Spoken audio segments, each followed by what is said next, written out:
Bonjour à tous, c'est Atlante. Aujourd'hui, une vidéo spéciale fin du monde. Alors, pourquoi la fin du monde? Eh bien, parce que c'est ce qui est en train de nous être vendu dans les médias mainstream actuellement. Voilà, donc c'est une étape supplémentaire, hein, c'est quelque chose qu'on n'entendait pas encore il y a une semaine. Et puis là, ça y est, hein, dans le planning, on voit bien qu'on est arrivé à cette date-là, hein, donc de lancement de l'idée de fin du monde, hein, de fin de ce monde.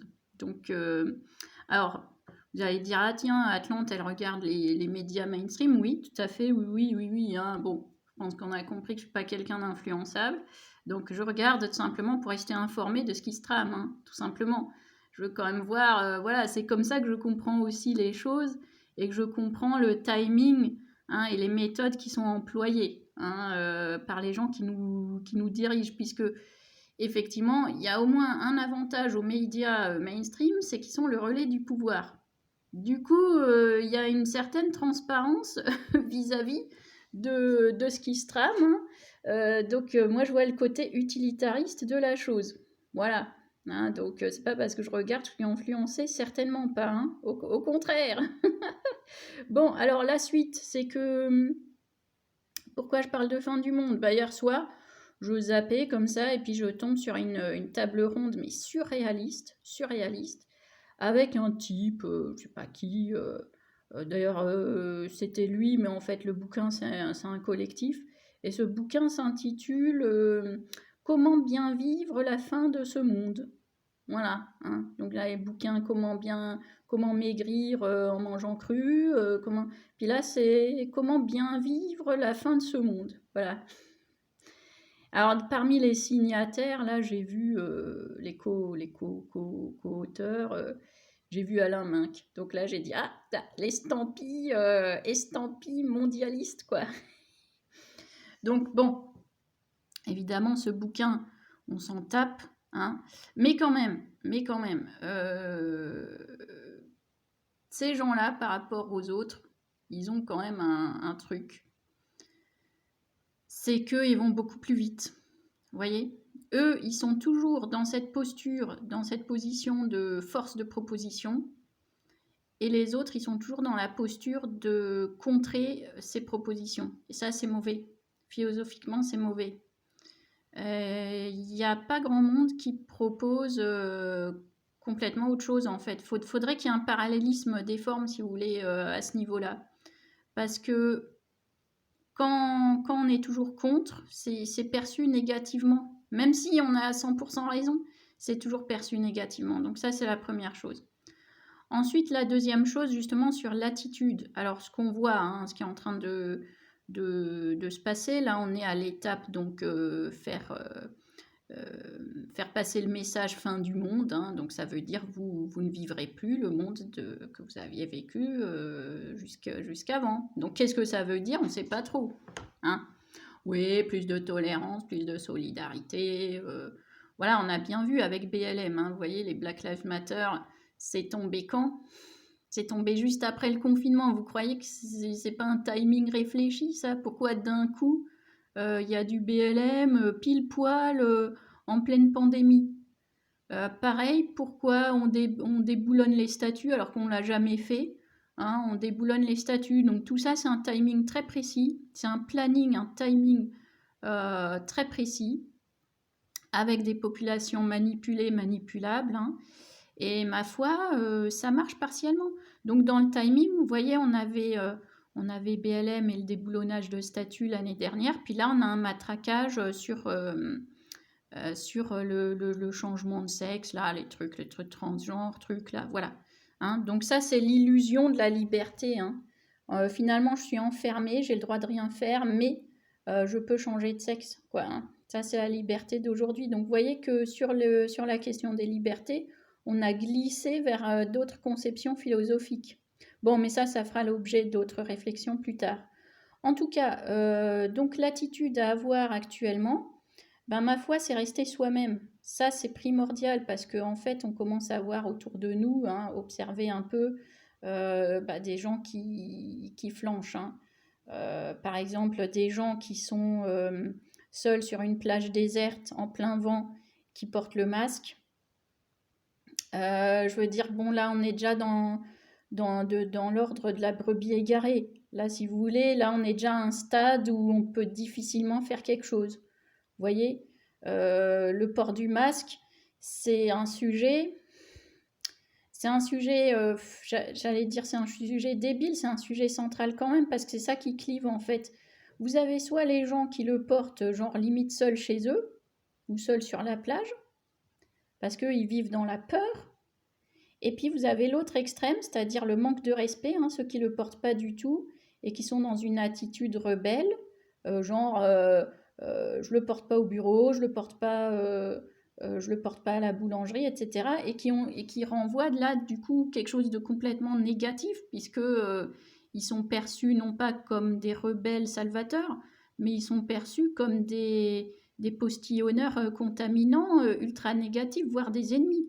Donc ça peut, il y a des gens qui se font agresser, qui portent pas de masque et qui se font agresser. D'ailleurs, vous voyez quand vous faites la queue à la boulangerie, il y a un effet suspicieux immédiat.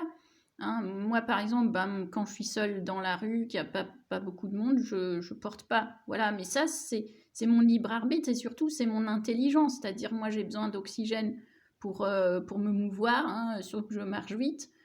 Donc, j'étouffe si je laisse le masque, ok, ou alors je le mets juste sur la bouche, voilà. Mais par contre, quand j'arrive dans un lieu collectif clos, dès qu'il y a une personne en face de moi, je me colle le masque, quoi. Voilà, c'est une attitude, ouais, de respect. Puis parce que faire un esclandre sur l'histoire du masque, c'est débile, c'est contre-productif, c'est pas de la politique et surtout, ça va pas être perçu comme étant ça va pas être perçu sur le même registre que vous. Vous voyez, comme dit, vous allez être l'ennemi à abattre du coup. Donc c'est effet complètement négatif et contre-productif. Donc l'attitude à avoir, c'est l'attitude intelligente. Hein, j'ai pas besoin du masque pour moi quand je suis seule, quand je vais faire un tour au parc, etc. Voilà, chacun fait ce qu'il veut. Hein, et par contre, voilà, quand je suis en lieu clos avec des gens, je le mets, voilà, hein, c'est tout. C'est pas parce que je vais le mettre que je me soumets politiquement. Hein, voilà. Pareil, vous avez des gens genre qui se lavent plus les mains, qui sont dans la crasse et tout. Moi, l'hygiène, c'est pas quelque chose de politique, si vous voulez. Moi, je me suis toujours beaucoup lavé les mains. Quand il y a quelqu'un qui tousse sans mettre la main ou le coude devant la bouche, bah, je change de trottoir. Hein, je vais pas respirer ces miasmes à plein poumon, ça m'intéresse pas. Voilà, c'est l'éducation, c'est l'intelligence. Voilà, on voit bien que les gens font des choses sans comprendre pourquoi ils les font. Hein. Ils mettent le masque, ils savent pas pourquoi. Bon, il y a un côté, je veux pas payer l'amende de 135 €, ok, mais sinon, ils savent pas pourquoi. Puis du coup, comme on leur dit plus de se laver les mains, ils se les lavent plus, hein. Ils se les lavent plus les mains, vous voyez. Donc, il y a maintenant des comportements complètement idiots et irrationnels, bon, qui existaient déjà avant, qui sont exacerbés maintenant. Donc moi, ce que je dis, c'est réfléchissez à ce qui est bon pour vous, avant tout. Ce qui est bon pour vous, c'est que vous ne vous contaminiez pas avec ça ou autre chose. Hein, donc bien se laver les mains, une bonne hygiène, une désinfection, voilà, des choses qui sont touchées. Voilà, hein, c'est l'hygiène de base, hein, qu'on observait normalement avant tout ça. Et puis quand vous êtes seul sur la plage ou en forêt, ben, vous ne mettez pas le masque, vous avez besoin d'oxygène, justement, vous sortez, vous oxygénez, donc voilà. Alors évitez de vous balader là où il y a la foule et les flics, évidemment. Hein, je veux dire, on voit bien ce qui se passe, les gens qui se font chasser maintenant parce qu'ils sont un peu dans la rue au soleil, ils prennent un peu de rayons solaires et donc de vitamine D. On voit bien que bon, maintenant c'est quasi répréhensible, quoi. Hein. On voit dans quoi on a basculé, vous voyez. Donc pour pas basculer justement dans la folie et la débilité, faut rester droit et faut rester soi-même et faut cultiver une certaine intelligence pour soi. Hein. Et voilà, donc on voit effectivement autour de nous des réflexes pavloviens, des réflexes idiots, du grégarisme inquiétant, des gens qui font les choses sans savoir, sans intégrer, sans comprendre et sans vouloir comprendre pourquoi ils les font. Ils les font, c'est tout, quoi, hein, parce qu'ils ont peur de la mort sociale, hein, alors qu'ils sont déjà morts socialement. Hein. Ils sont déjà morts socialement, ce que je disais dans une autre vidéo. Je veux dire, la distanciation sociale, elle est là, donc avoir peur de la mort sociale à l'heure actuelle, c'est débile, puisqu'on est tous morts socialement. Ok, donc bon. Conserver une certaine intelligence, ça c'est important. Ni un extrême, ni l'autre, quoi. Hein, rester dans la mesure. Hein, la mesure, c'est l'apanage des sages et des gens intelligents. Hein, voilà. Ensuite, je veux dire, voilà. Mort socialement, mais pas téléphoniquement. Donc, que dire de plus? Oui, conserver l'intelligence, pas éviter de sombrer dans la folie. Puis la folie, en fait, elle est venue par une seule chose, hein, c'est par la peur. Donc pas de panique, pas de peur. Ne prenez pas des mesures qui n'ont rien à voir avec le sanitaire. Hein, par exemple, des vaccins dont on sait qu'il y a des effets secondaires terribles. Bah, vous précipitez pas pour vous les faire injecter parce que vous auriez l'illusion de retrouver la vie d'avant. Non, pour l'instant, il n'y a aucune garantie de ça.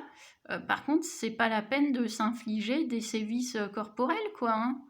Hein. Faut attendre que soit mis sur le marché éventuellement un vaccin plus fiable, déjà efficace et puis moins dangereux, moins risqué. Voilà, il n'y a aucune raison, en fait, de s'infliger des sévices. Faut rester soi-même, digne, correct, faut penser à soi, sans sombrer dans la folie, ni voilà. Mais par contre, faut affronter les choses, c'est-à-dire faut les regarder en face.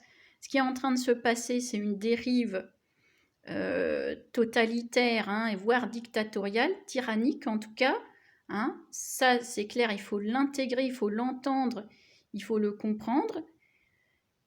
Mais parallèlement, il faut rester justement digne, droit, soi-même, etc. Il ne faut pas sombrer dans la peur, la folie, la panique, etc. Ou sombrer encore dans le déni, hein, et trouver des dérivatifs X ou Y, tomber dans des espèces de nouvelles religions ou dans des groupes un peu sectaires qui prônent des choses idiotes et évanescentes. Bon, je veux dire, bon, je comprends qu'il faille trouver l'apaisement, mais affronter les choses, les regarder en face, c'est toujours une bonne chose. Hein. Ça apaise bien plus d'être clairvoyant, d'être lucide, d'avoir sa pleine conscience de ce qui est en train de se passer. C'est plus apaisant et plus utile pour le collectif, hein, pour soi et pour le collectif, que de virer dans des trucs sectaires, se réfugier dans je ne sais quoi.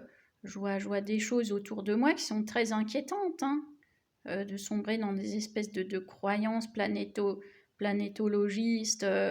Voilà, bon, je veux pas dire des choses pour pas pointer du doigt, mais bon, c'est inquiétant, c'est mauvais pour le collectif, ça vous fait peut-être du bien sur le coup, mais collectivement, ça fera pas de vous des combattants quand il faudra récupérer nos libertés, parce que le combat, il est là.